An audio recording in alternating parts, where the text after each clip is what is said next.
here for our in-school opera webinar.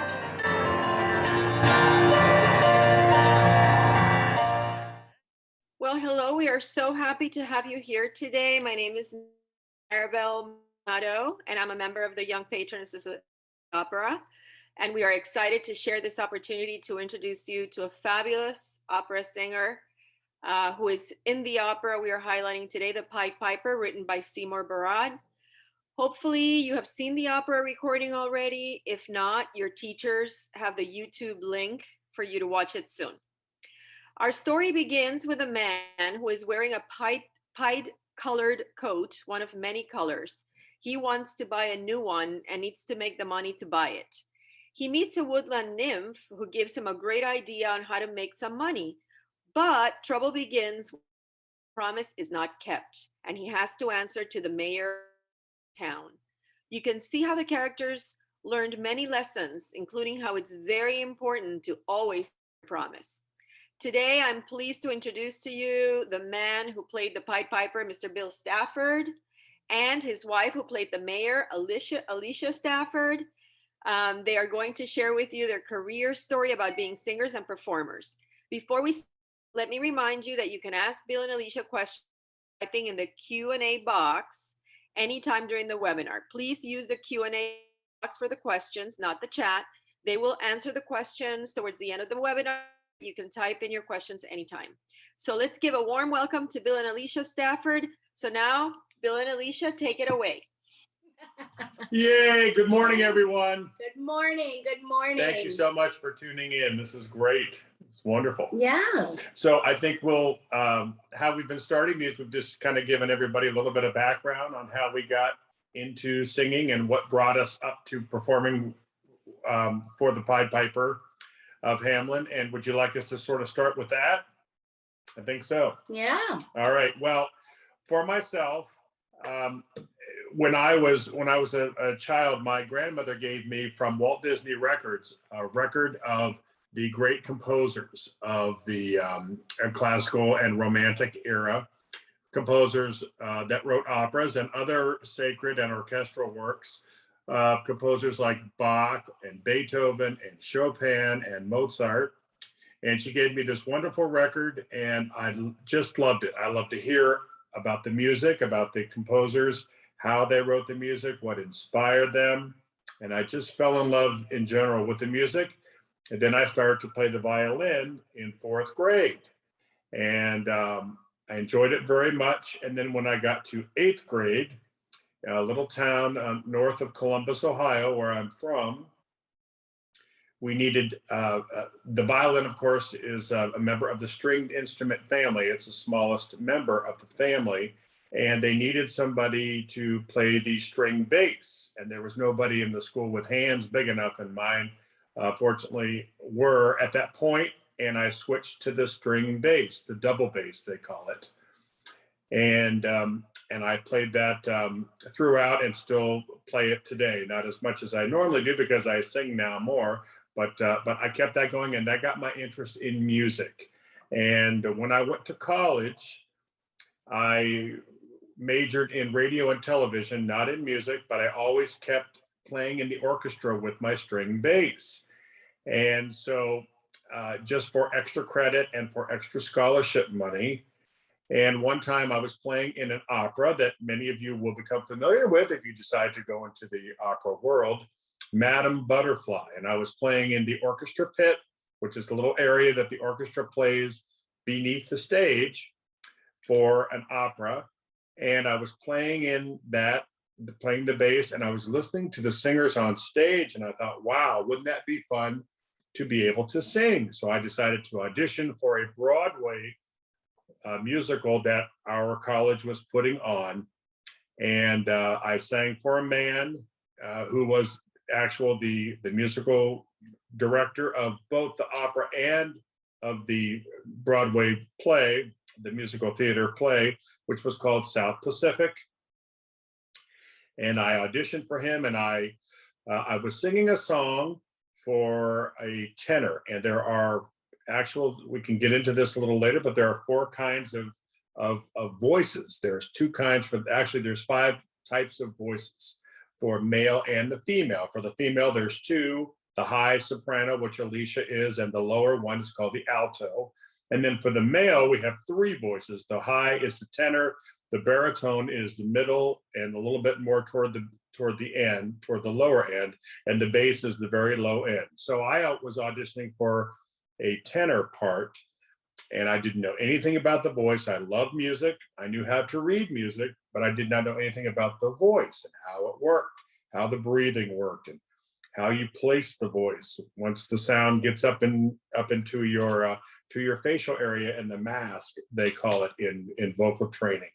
I had no idea what was going on there. So the musical director asked me, he said, it's a nice sound. He said, this is a tenor piece that you're auditioning with.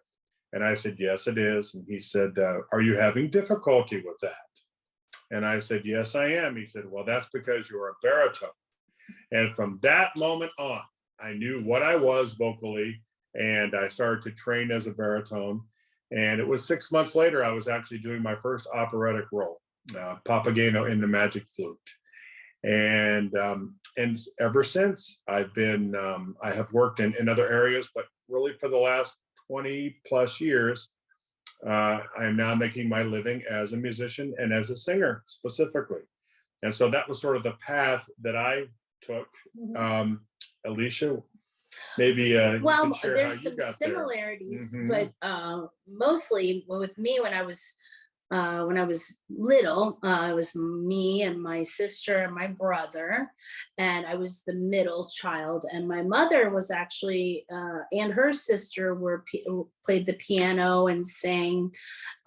So I think I got some of my musical interest and talent probably from my mother's side of the family. And around the age of, I would say 6 years old, my mother wanted to make sure that we all took piano lessons. She thought that was very important. So she had us taking piano lessons. We would all three go to our piano teacher's house, and my mom would sit out in the car while we all went in and waited for each other's turn. And we all took an hour piano lesson. So we were there for 3 hours. Wow. And I also remember just with doing these webinars, I was sitting here thinking, and I also remember when I was in kindergarten, probably one of my first musical experiences was a Christmas program at the school. When I was in kindergarten, I went to Palm Springs Baptist School. It was a small private school, only for that year, if I recall, but they had a Christmas program, and one of the songs in the Christmas program was the Silver Bell song, and I wanted to be the Silver Bell. And I remember my mom made my costume, and I was Silver Bell. So I did sing in that. Like I said, with doing these, I'm starting to remember. That's a great story. I didn't even know. Yeah, I had never even heard that. It just dawned on me this morning when we were getting ready to come and sit down and join you all. So I did do the little Silver Bell thing probably right around the time that I started taking piano lessons. And so we took piano lessons, my sister, my brother, and myself. And I was good at it, but I wasn't the one that was really picking it up like my brother was. My brother just seemed to have a real talent for it and was playing the piano. He could watch the teacher play the song, and then he could sit down and play it. So he's very good by just learning by watching and by ear. So he didn't take as much of an interest in learning to read the music. So I'll get into that more later on. And I was learning to read the music fine, but I just remember my teacher saying, Miss Still, that was her name, Armilla Still, that Adam was really the one with the talent for playing the piano. But she would encourage me a lot of times to sing along to what I was playing. And I would say, oh, I was shy about it. I don't know. But she always encouraged me and said I should think about singing. So she heard something either in my talking, or maybe I was humming along, or I did sing some, so that she heard that I would be probably good at singing. So I continued with my piano lessons, and then I got through elementary school, and I went to my first year of middle school. And I had joined the choir in middle school. And during that time, there was a new school that was opening up.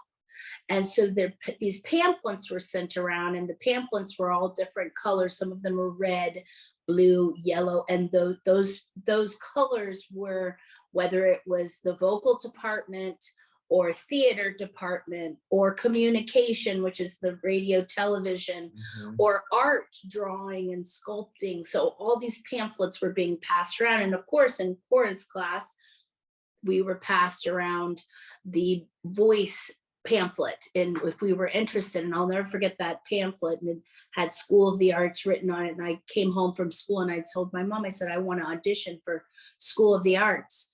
And so she said, well, okay. And so I started practicing. I went back to school the next day and asked the choral teacher what song I should work on for my audition. And she gave me Down by the Sally Garden, Down by the Sally Garden. And I remember I loved that song. I practiced it. I remember exactly what I wore. I wore a green and black outfit. And I went and I auditioned. And when I got into the room to audition, it was like 3 people. It was Miss Sparks, who ended up being my teacher, the head of the piano department, and his name was Dr. Lawton, who ended up finding out that was actually my sister's choral teacher when she was in middle school.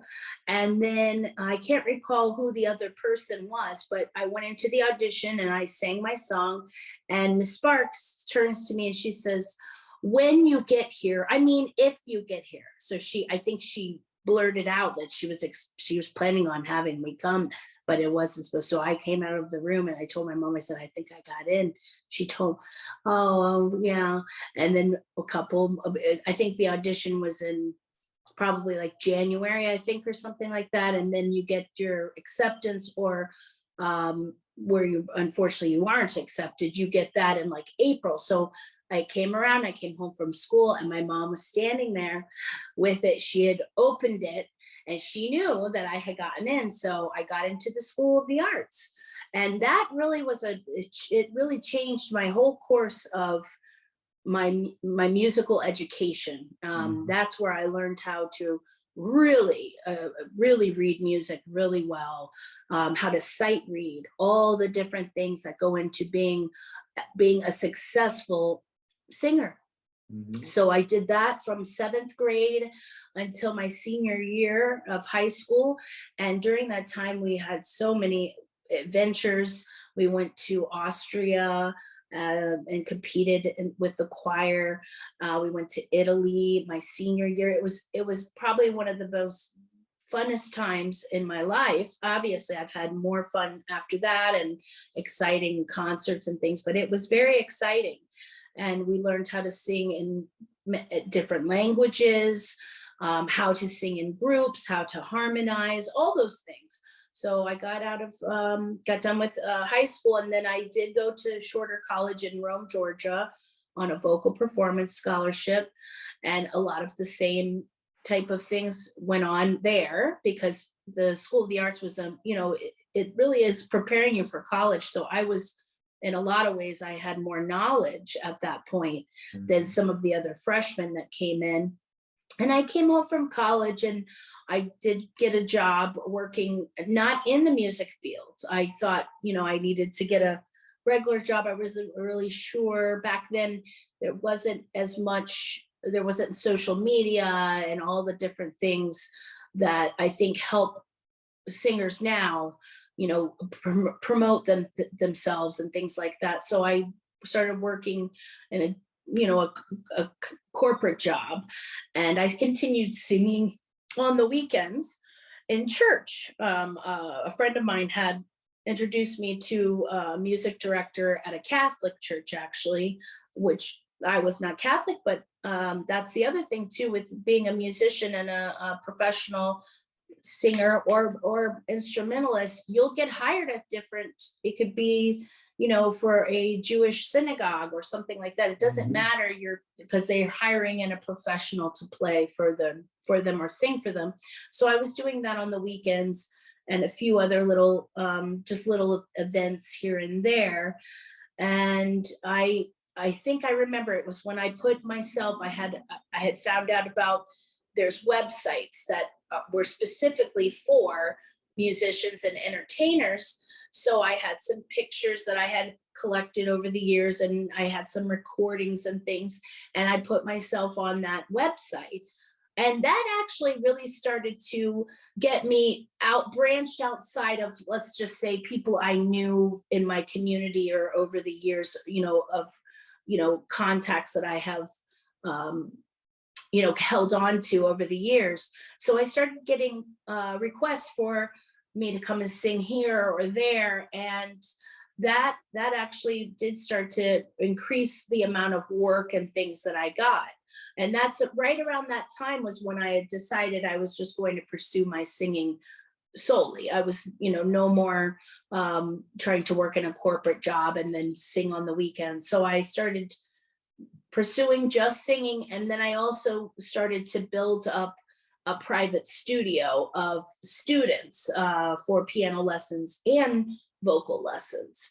So I did that for probably about 2.5, 3 years. And then I met Bill. Mhm. And then we really started doing a lot of things as a couple. Like Bill said, he's a baritone, I'm a soprano. It's actually a really nice combination for singing duets and things like that. So we started doing a lot of things together, and it's really just increased more and more every year as far as how many jobs that we get or calls that we get or new projects. So I've also sang with Palm Beach Opera and things like that in different theaters, community theaters that, around the community, or different orchestra, different orchestras that are around the area will hire us to sing some of the material, or the brass bands, things like that. So it's really, once I put my mind to it and started really just pursuing it a little bit, it really opened up, and now we're busier than ever. Mhm. So, and if anyone has any questions out there, please We'd feel love to. free, because we do want to Sure. talk about the Pied Piper. I think at this point, let's talk about the actual children's opera. Yes, hi. Thanks, Alicia. I always find it so interesting. Every time I hear you guys, I learn more. It's just wonderful.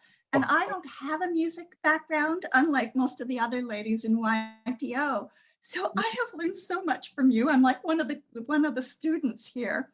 Oh, And I'm actually, Thank you. this has been a wonderful thing for Bill and I too, because like I was just saying, yes, I think back about how things progress, but you forget things. And so as we're talking about these things, and I remember something else, as I was growing up and pursuing music, right, and not realizing how all these little things added up to where we are today. right.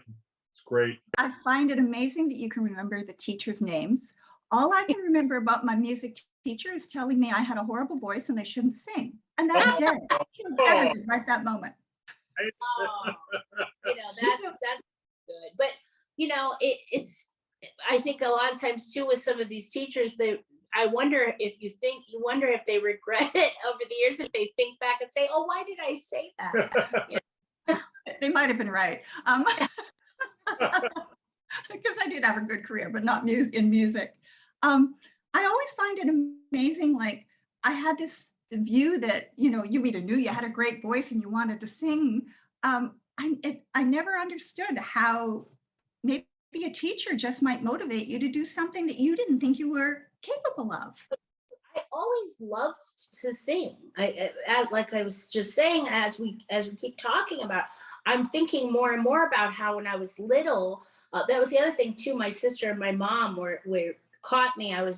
I think for some, I would like to go into the bathroom, I think, to sing because, it's echoey in that room.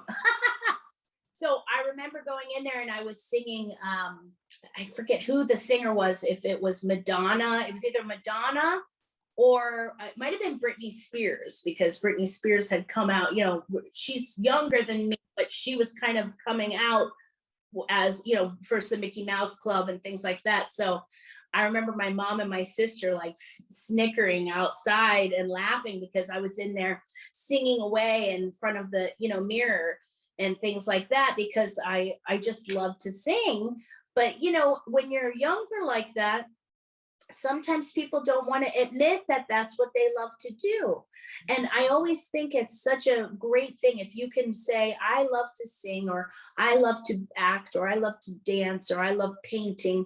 And you can just go ahead and say, that's what I love to do. And you start pursuing it when you're younger. Oh, wow. But a lot of times, people are maybe discouraged too, because you may think, oh, how would I make a living and stuff like that. But I think the biggest thing is happiness, is being able to do something you love to do. Absolutely. Then it doesn't feel so, it's still work. It's not, nothing is ever easy. It's always hard work. But if it's something you really enjoy, even when you're maybe not in the mood to work, you're still going to do it because you love to do it. So true. So true. I'm just kind of curious.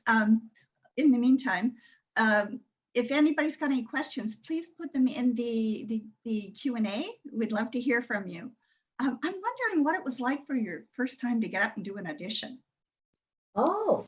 Well, I do remember, I shared earlier, my very, very first audition was for the musical South Pacific in college, when I was just playing in the orchestra. I was just the bass player in the orchestra, and I knew nothing about the voice.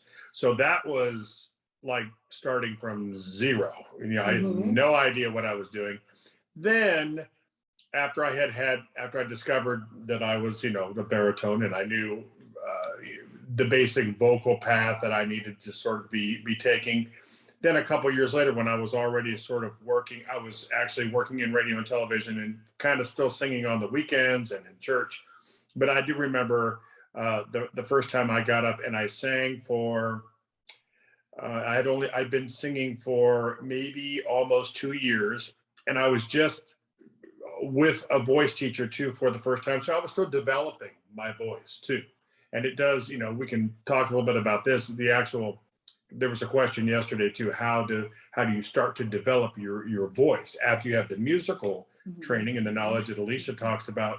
How do you start developing your voice? And so I was studying with a private teacher, and and it's still a process. If you haven't been doing it really your whole life, you have to develop muscles that you use while you're singing. And then you have to keep those muscles sort of activated, if you know what I mean. Keep them, tuned up, just like you do else.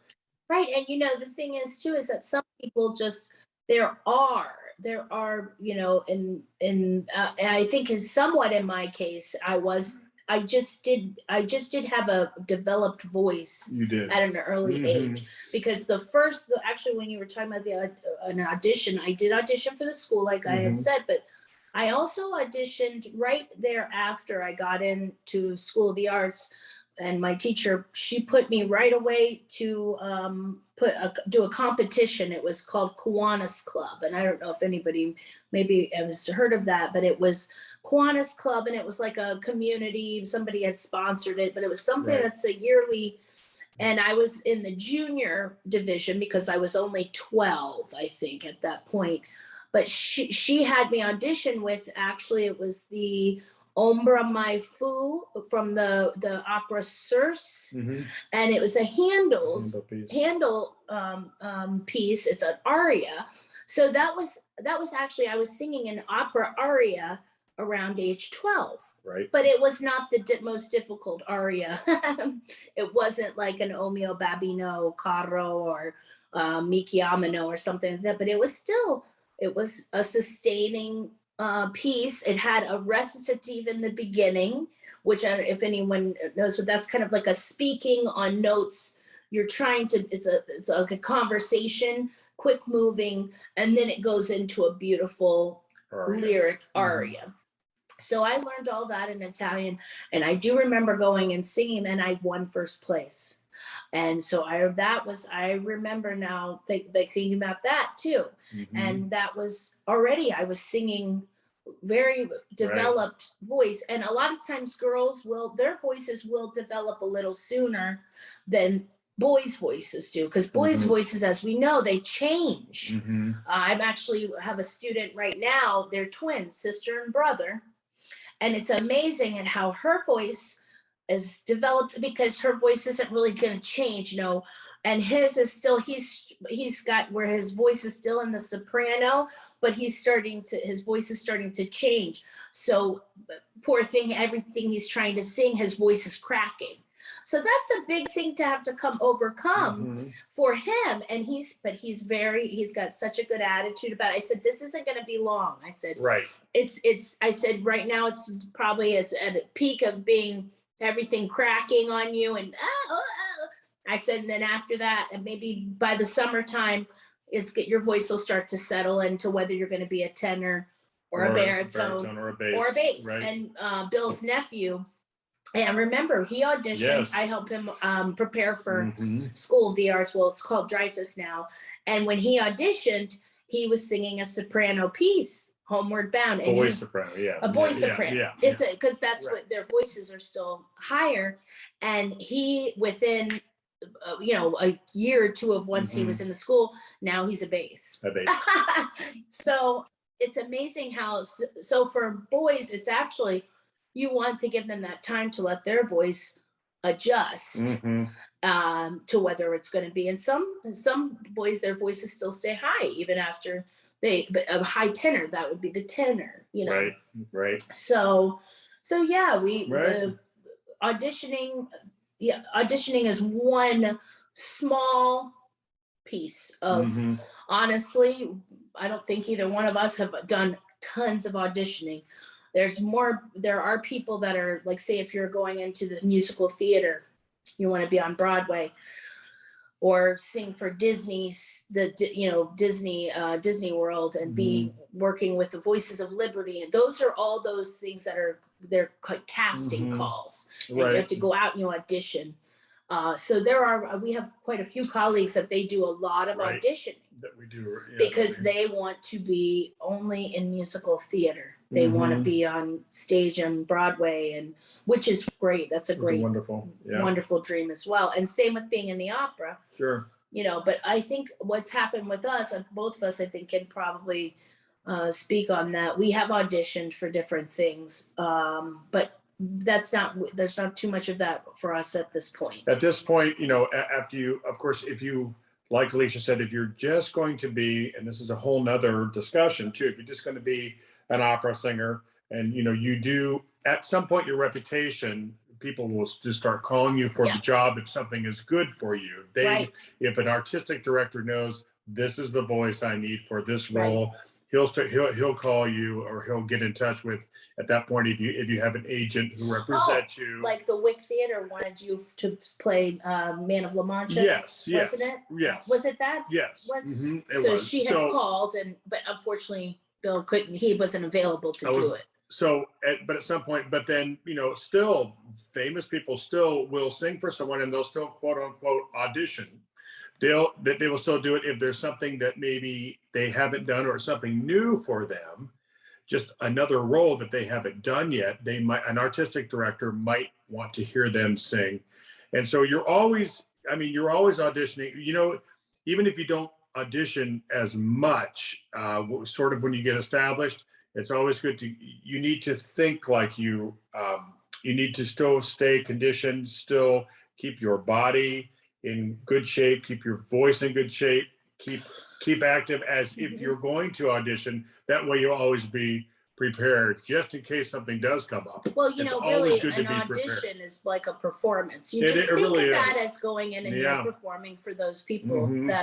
that have called, that are going to say yay or nay, whether you're in and a lot of times you might not get that starring role, but they'll ask you for maybe a Right.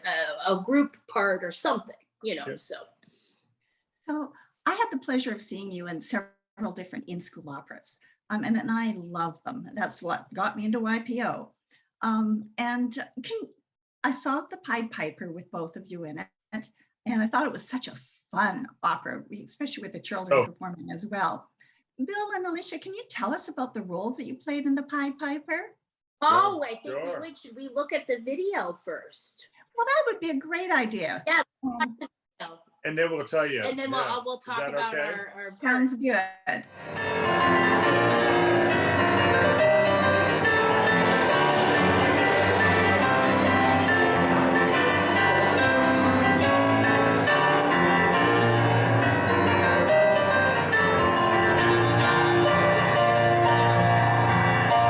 Hey, you're laughing. I see you're laughing. Why are you laughing? Because I look funny, don't I? Yeah. Well, the reason I look funny is I'm pied. It's an awful thing to be. Everybody laughs at me. Though my life's a tragedy, because I'm pied. I'm pied. What I'm wearing's just a batch of old rags that do not match, held together with a patch, because I'm pied. I'm a sorry-looking fellow. Please, do you mean to hunt my animals or chop down any of my trees? Because doing any of these will subject you to severe punishment.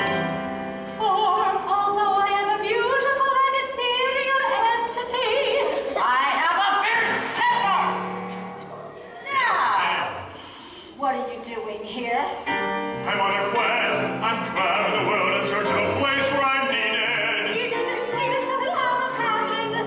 It lies due east. They have a problem in Hamlin. Your job will be to solve it for them.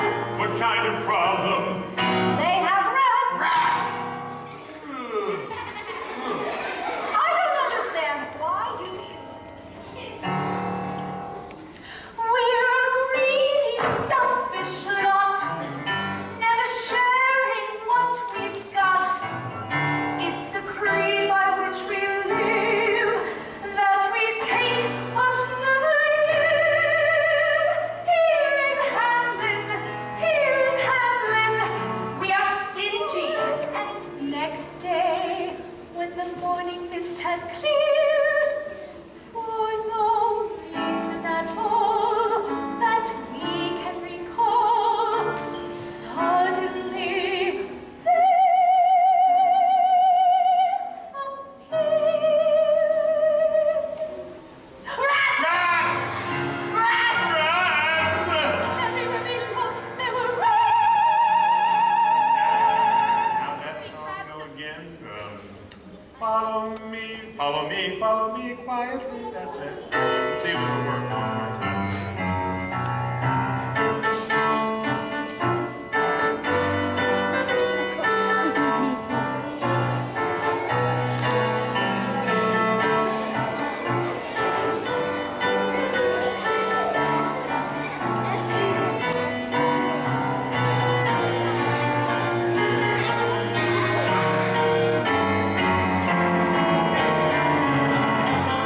Music is stay. Follow me, quietly. I must follow the music that's playing. All this must be a dream, for I never have seen any road like the one I have taken. But I know there will be something waiting for me, something wonderful when I awaken.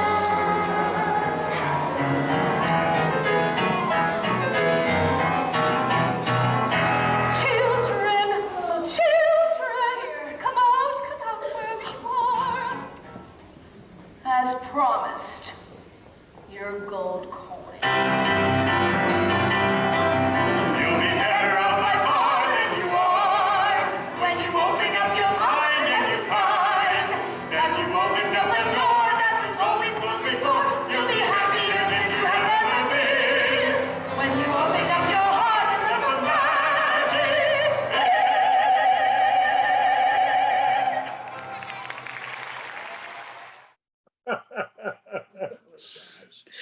Oh my goodness. That's so much fun. Yeah. Bill, you played the lead character. Well, I guess you both were kind of the Pied Piper. So what was that like? Oh, it was wonderful. The Pied Piper, I think it was the character himself was a very good soul. I think he was a good person. He wanted to do the right thing. And so I think he was a little bit naive, about the world and, people like the mayor who weren't very nice, but he was very, I love the spirit of him. And I think he had a love for life, and he definitely, I think he loved the children, and I think he was just a sort of an interesting fellow to follow. The vocal part of it, the costume was great, of course, because it matched everything, and then it matched nothing. So it was wonderful. Loved that, and it was fun to play my little pipe too. And then it was also the actual role, musically speaking, it was a wonderful role for a baritone. It lies Mr. Seymour Barab, who is, of course, a composer of many of the wonderful children's operas. He wrote the part perfectly, just absolutely perfectly for the voice, for any baritone, a perfect voice. So it was a lot of fun to sing musically too, and some interesting melodies that the 20th century brought us some of the operas, and not just the children's operas, but other operas and other operatic composers in the 20th century brought us some unique musical intervals, some new harmonies, whereas the traditional operas, sound a certain way. In the 20th century, they sound, they're a little bit more creative, use of more jazz chords. Mhm. Actually, believe it or not, some color chords, as you call it in music. And so it was fun to sing that kind of music too, but still an opera, still it was he wrote it so you could use your big voice. And so that could also get across. And I think that Seymour Barab does a perfect job of really bringing great operatic sounding music to children, but making it understandable and fun. Yeah. And he takes the best stories. So when you have a Yeah. good story and good music, it's tough not to love it. That's what I really loved so much Yeah. about the Pied Piper was the whole storyline, Oh, so the good. humor in it. Oh, The yes, humor, yes. which was so fun. The woodland nymph, Oh, you she know, was great. she was kind of Yeah. out there and Yeah, with her incantations. right. And then I was stingy, sneaky, and mean. I didn't Great think I character. would. When I first started doing it, Dr. Warren Broom, who was the musical director and played played the piano, he really spent some time with me He did. on that character because he was like, thinking like you're a used car salesman. I mean, he was using all these little terminologies and He saw something in yeah, you, and yes. I really enjoyed, kind of being that part. I would say I probably enjoyed the stingy and sneaky parts. Right. The mean part, of course. But it's still the way that Seymour Barab, Right. wrote the entire opera. Yes, it was stingy, sneaky. I mean, but it was humor. It was all Lots with of humor in it. Mhm. And And your costume was Yeah. amazing. Talk about that a little bit. the costume did kind of, it morphed a little bit. Sandy was so great, the costume person. Sandy Barrow, Yeah, Sandy Barrow. And she started out with everything changed, but I ended up wearing more of like in that shot we were watching that, because we did, I believe, 2 years of the Right, we did. of the 2 Pied years. Piper. Mhm. So I was wearing more of like a flowing pant. And the next year she put me into like a tighter pant, and I wore like these black boots that I had that were like heeled. So I looked even more, a little more imposing, I think. Before it was still a little more flowing, those pants. It's amazing how just those little changes in a costume can make it seem even better. Mhm. So I also, the purple wig, donning the purple wig. And I also had these big eyelashes that were a big purple or gold. I might have switched it up from purple to gold. The bag with the money in it. Oh, I had my bag with the money in it. and the sash and the gold chain. So it's all those fun things that when you put the costume on, it helps you to even get in character more, but that was so fun. And then the fact that the children got to be involved. So each time we would go to a school, I think they already maybe had them picked. They had them selected, The yes. teachers would pick, and so they'd be backstage with us, and they'd get to put on their little Mouse ears. So we had new rats every day. New rats every New time. rats every day.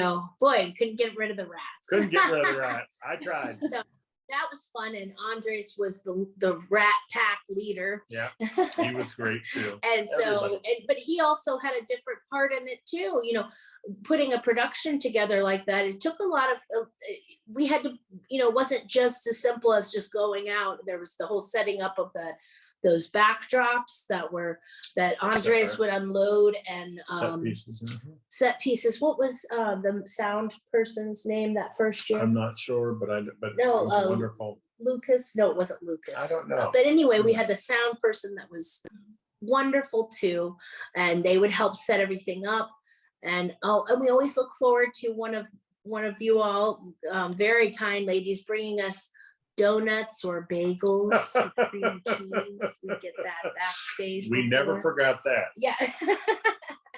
So it was so much fun. We enjoyed it so much, and it was so neat to do these for children, and to have an audience of children, because as a lot of times most of our audience are adults. So having an audience of children and them finding things funny and hearing them laugh and getting excited, or booing me. Oh, I got booed because I'm stingy, sneaky, and mean. But I thought our characters it was so fun. yeah, So wonderfully fun. matched. And Yes. it had a really good storyline too, a good moral in terms of keeping your promises and. Right. Yeah, I had to keep my promise at the end and give him that gold coin. I didn't want to. She didn't want to do But it. I did. But she, Yes, I found it kind of very different role for you. And I can see how, like one of the things I love about opera is that it is acting, stage, costumes, music. It's the whole package all in one, the big voices. And it was such a different role for you. I'm sure the costume and everything did take you into character. Yeah, it did. And I really had a lot of fun with that role. So anyway, yeah, it was a big adjustment, but I really did. I think I did pretty well with Cinderella too. It was, I loved that as well, but I did really, really enjoy the Pied Piper. And I think you probably enjoyed Cinderella, of course. Of course. But it's just like I said, the humor and everything. So, look at that. There's a picture of Bill and the Pied Piper, right? And That's right. And the nymph. Yes, Carol. Look at that. Wonderful. Oh, there I am. Right. These are some good shots. These are. I actually have this picture Right. myself, and I use that sometimes to show of different things Bill and I do. What? Can they hear us? Yeah. I Okay. think they can. Can you all hear us? Yes. Yeah, Oh, they can hear us, yeah. good. Yeah, we're doing fine. Bill, you had just spoken about the big voice and all that. Can you talk about the difference between opera and, with the big voice versus some of the other forms of music? Sure. If the big, I always say that even though I do sing other styles of music, the foundation, I am so glad that I got to be trained as an opera singer, just because the opera, you use more of your whole body when you sing opera. You have to. And the reason why you have to is because you're also on stage with other big voices. And you're also on stage with, normally for a production, of course, with the children, we had just piano. But normally, if you're on stage for an opera, you'll have a whole orchestra too. So I don't like to use the word competing, because you're all working together to make it a great production. But in a sense, you are sort of competing with the other voices so that you'll be heard. It's projecting. It's projection, right? Because there's no mics. And, usually. yeah, normally there's not. In a real opera house, there's which is built for great sound. There's not. So the voice, if you develop your voice as an opera singer, you learn how to use your entire voice. And Julie was talking yesterday too, but it starts with your diaphragm very low to get a great big breath and to learn how to work that breath. So when the breath comes up and brushes over your vocal cords, which are very thin and very delicate, but very resilient. And you get up to where the singers call the mask, which is where the sound is really produced. And then it carries out. And so it's a whole process, and it's a continual process. And it's called your vocal technique. And that's where you start to work with a voice teacher. When you decide that singing is really what you want to do, and especially opera, then the best thing you can do is to find a voice teacher who actually works with you to start to develop that deep breath, and then how to use that breath once it gets up to. And then again, that also has to do with just the size of your instrument. Right. There are some people that they may have an absolutely beautiful voice, but their voice just isn't the proper size to be an opera singer. But that doesn't mean that they can't end up being a beautiful classical singer that sings like oratorio music, things that are or pop singer, pop songs, or country, or anything, or musical theater, because you're microphoned. Right. And so that's the microphone is a wonderful instrument in itself, because you need it sometimes. But for opera, mostly it's not. Now, obviously, if it's an outdoor event, you've seen anything on TV, it's being mic'd. But if you're wanting to sing roles in theaters around the country and the world, you'd have to be able to project. Hey, can I cut in? Hi, by all means. It's so I'm good to glad be with to you. hear. Sorry, I have a surprise for you. We've been trying to get it to work on Zoom. We've had a little technical difficulty. So I have a caller calling in. So caller, can you say hello to Bill and Alicia? Hello, everybody. Do you recognize this voice? No, the simple piano player he calls himself, but he's That's much right. Yes. more than that. Hello, Dr. Broom. Hi, how's everybody? Wonderful. This has been such a great experience. Yeah, Thank you so much, Julie, for setting so all this glad up. you This got him is to so come much on. fun. Well, it is our pleasure to have you all. And just for those that are watching, Dr. Warren Broom, Bill and Alicia have been sharing some great information about him. He was our musical director and pianist, as they said, and they've been saying all kinds of great things about you, Warren. And just to tell everybody out there, Warren Broom started the program with my mom in 1975 and continued with us until just a couple years ago when he moved to Kentucky, but he's still a great friend. And I just thought it would be fun for him to not only say hello to Bill and Alicia and all of us out here in Zoom land on our webinar, but also maybe you guys want to share a little bit, some fun stories. And Warren, Alicia was just talking about how you were helping her prepare to be the nasty, stingy mayor. Warren, do you want to say anything about, right now we're talking about the Pied Piper, about opera as a whole, or our in-school opera programs, anything you want to share with everybody out there, and Bill and Alicia too? Well, what I think is important is to have it be really fun for the kids. That's what keeps their attention. That's what gets them interested in opera. And the more shtick, I think, that you put into the production, the more fun it becomes for the kids. So true. What do you think, guys? Yeah. Well, absolutely. And for those of you that, on a side note, Dr. Broom was also, our personal pianist for many, many years. And he played for Alicia and I in so many different types of concerts, events. And the one thing that he always made it fun. Warren always made it fun. And I think we all carried that over into the children's opera. The number one thing is we kept it fun. We were true to the form, but we kept it fun, and hopefully that translated to the kids. I really do. Yeah.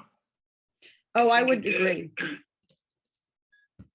go ahead, Warren. What were you going to say? No, I said I think it did, and I think that's a very, very important element. Nice blocking and nice costuming and fun. And I just put on the screen a picture of Warren Broom with myself, my mom, and Sandy Burrow, who is our technical director, so everybody can Great see your shot. smiling face. That's Julia. Picture. Yeah, it's great. So, so Warren, what was your favorite part, or what was your favorite in-school opera, Warren, that we've done? Oh, wow. We were did lucky to so have Bill and many. Alicia for a few of them. Well, we did Hansel and Gretel a number of times. That certainly was top billing, I think. Yeah. The Pied Piper was one of them. The one I wrote was one of them. Oh, right. Well, he wrote one for us years ago called Ransom of Red Sheep. I remember that. I was a kid. And I loved that one. The hard part about that is you have to have a kid to Yeah, travel with That's you. right. We had, I think, the mayor's son, wasn't it? Yeah. Yeah. I think you're right. Wow. Wow. How cool is that? Yeah.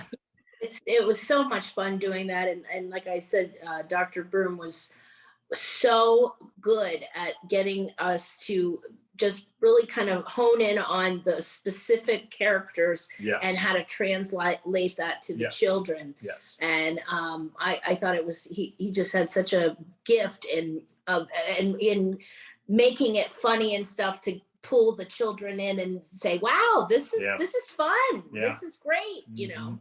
Do you have any funny and I- stories about I each think other? another thing is to use the kids in the school when you possibly can as a part of the production. Well, that's that's one of the great things I loved about the Pied Piper too, Yeah. because they really got to, and I know, they got to be a character in the opera. Yeah. Which I think Do is, you remember the day one of the janitors got into the line? I remember that. Yes. That's Oh, right. that's funny. I didn't know that. Station, Julie. Yes. Yes, I love it. I love it. Do you have any other funny stories you all want to share? Good memories? Well, I think that, Warren, I think that the one where even I was a couple years, I was with you before Alicia came Yeah. on too. Right. So I also remember doing Papageno. I Right. remember, and in fact, maybe did I bring you that script, Julie? Yes, actually, I was going to mention that yesterday. It is because of you that we do Papageno, and it's one of the favorites. Yeah. Yeah. And that's wonderful too. And that's the wonderful thing about Papageno is that's a little different from a Seymour Barab opera that it's actually based on the magic. The music is from the Magic Yeah. Flute, so the kids get to hear a Mhm. legitimate opera composer. Was there something Mozart. funny about that though that you were gonna tell? Well, no, A story, something that happened? I mean, it's Now he doesn't want to tell it. yes, you remember when oh, Warren, you're still my friend, right?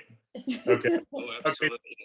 Sometimes in the Magic Flute, I do remember one time, and I don't know whether Warren was playing a little joke on me or we were just having some fun, but when the little the musical line of the flute goes da da da da da da da da, and I make that motion with ba-da, ba-da, and one time the flute went ba-da, ba-da.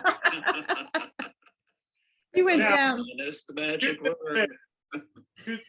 Did you do that on purpose, Dr. Broom, or did you just make sure I was paying attention? Was that what you were doing? I'll never tell. You'll never tell, of course.